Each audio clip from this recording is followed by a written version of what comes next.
আসসালামু আলাইকুম। হ্যালো, আশা করতেছি সকলে ভালো আছেন। আজকের এই ভিডিওটি টপিক হচ্ছে আমাদের কম্পিউটার। অনেক সময় আমরা যারা কম্পিউটার ইউজ করি, কম্পিউটার রানিং করার সময় বা অন করার পর একটা নোটিফিকেশন আসে। আমি আপনাদেরকে স্ক্রিনে দেখিয়ে দিচ্ছি সেটা। নোটিফিকেশনটা দেখলে আপনি বুঝতে পারবেন যে কোনটার কথা বলতেছি।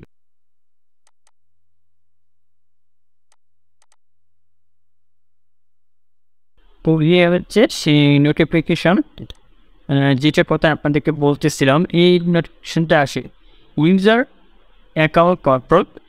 Do you want to allow this app from an unknown publisher to make changes to your device?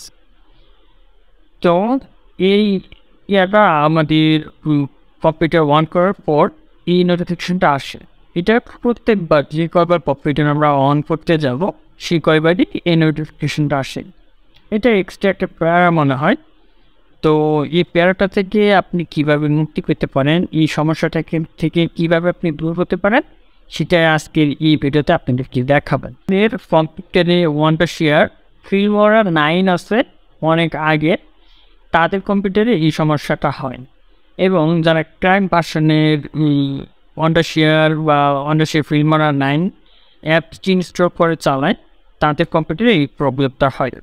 Even আমিও এটাই করি, এর জন্য কিন্তু আমার এখানেও আসি। কিন্তু একটা কাজ করার মাধ্যমে আমরা এটাকে বিরত রাখতে পারি বা এই প্রবলেমটা থেকে আমরা মুক্তি পেতে পারি।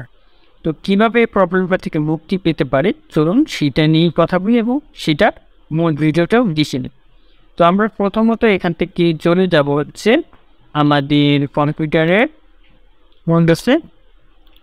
তো ওই যে এর পাশে উইন্ডোজ বাটন দেখতে পাচ্ছেন, রিস্টার্ট উইন্ডোজ প্যাটার্ন, এটা হচ্ছে রিস্টার্ট মেনু। রিস্টার্ট মেনুতে ক্লিক করে এখান থেকে আমরা সেটিংস যে অপশনটি আছে এই সেটিংসে আমরা ক্লিক করব।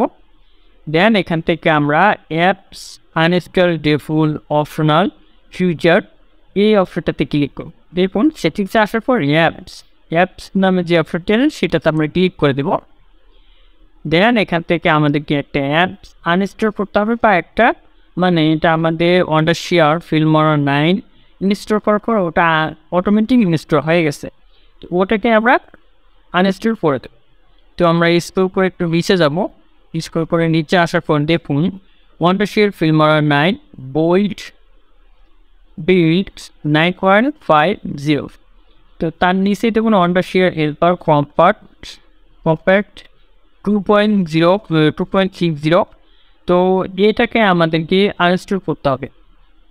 এটাকে যখন আমরা আনইনস্টল করে দেবো তখন কিন্তু এই প্রবলেমটা হবে না। তো এই প্রবলেমটা আমি এখানে আনইনস্টল করে দিচ্ছি। তো এটা যখন আমি আনইনস্টল করে দেবো দেখুন এই যে এখানে কিন্তু দিয়ে দিচ্ছি যে unknown publisher hard drive from this computer. তো এটাকে এই যে দেখুন আমাদের ওখানে যে মেসেজটা আছে এখানেও কিন্তু সেই মেসেজটা আসে। তো এটা ইউজ করে দেবো, দেওয়ার পর এটা আনইনস্টল হয়ে যাবে।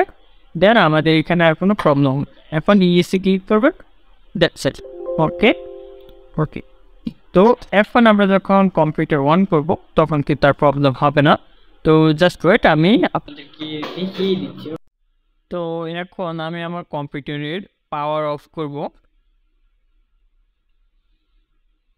দেন শাটডাউন দেওয়ার পর আবার আমি কম্পিউটারটিকে অন করে দেখবো যে সে প্রবলেমটি আবার আসে কিনা।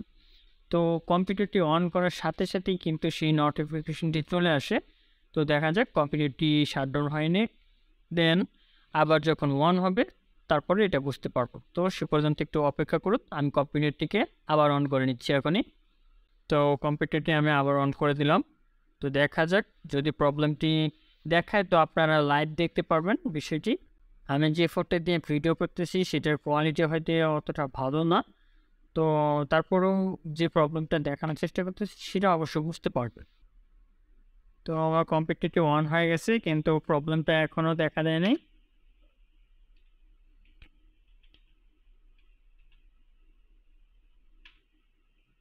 তো দেখতে পাচ্ছেন কম্পিউটার অন করার সাথে সাথেই কিন্তু এখানে নোটিফিকেশনটি চলে আসতো। আজকে কিন্তু সেটা দেখাচ্ছে না, কাজটা করার পর এখন কিন্তু আর দেখাচ্ছে না। তো এইভাবে যদি আপনার কম্পিউটারেও এরকম কোনো সমস্যা হয়ে থাকে তাহলে কিন্তু আপনি সেটা কাজটা করে নিতে পারেন খুব ইজিলি। তো ভিডিওটি ভালো লাগলে অবশ্যই লাইক করবেন, কমেন্ট করে মতামত জানাবেন এবং শেয়ার করে আপনার বন্ধুদের দেখার সুযোগ করে দিবেন। ভালো থাকবেন, দেখা হচ্ছে নেক্সট কোনো ভিডিওতে, নেক্সট কোনো টিউটোরিয়াল নিয়ে।